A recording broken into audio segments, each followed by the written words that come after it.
అంబేద్కర్ కోనసీమ జిల్లా Alamuru sub register కోన విమల సరోజిని కుమారి ACB వలలో చిక్కారు. 28,000 రూపాయలు లంచం తీసుకుంటుండగా రెడ్ హ్యాండెడ్ గా Rajahmundry ACB DSP M Kishore బృందం పట్టుకున్నారు.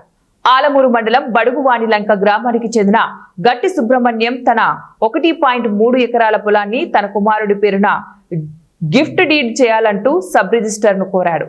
అందుకు 50,000 రూపాయలు డిమాండ్ చేయగా 28,000 రూపాయలకు ఒప్పందం కుదుర్చుకుని గట్టి సుబ్రహ్మణ్యం ఏసీబీ అధికారులను ఆశ్రయించాడు.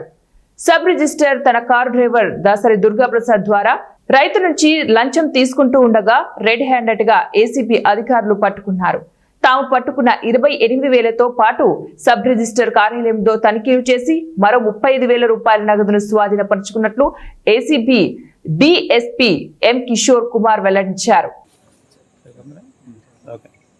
అందరికీ నమస్తే అండి.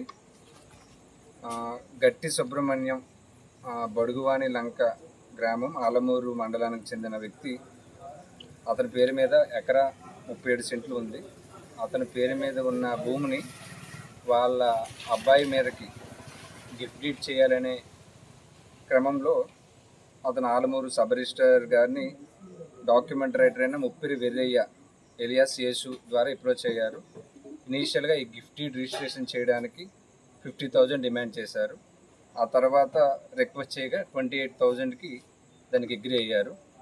ఈరోజు రిజిస్ట్రేషన్ అయిపోయిన తర్వాత ఏదైతే ఈ 28,000 ఉన్నదో 28,000 కూడా సబ్ రిజిస్టర్ గారు అయిన విమల సరోజిని కుమారి, సబ్ రిజిస్టర్ ఆలమూరు, ఆమె యొక్క డ్రైవర్ దాసరి దుర్గాప్రసాద్ ద్వారా ఈ 28,000 తీసుకోవడం జరిగింది.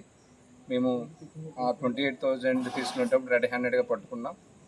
అతని దగ్గర నుంచి 28,000 డ్రైవ్ అమౌంట్, అదేవిధంగా ఇంకా ఈ ఆఫీస్లో అన్అకౌంటెడ్ క్యాష్ ఒక 35,000 కూడా మేము రికవరీ చేసాం. ఎవరైతే వీరు ఉన్నారో వీళ్ళిద్దరిని కూడా అదుపులోకి తీసుకున్నాం. తర్వాత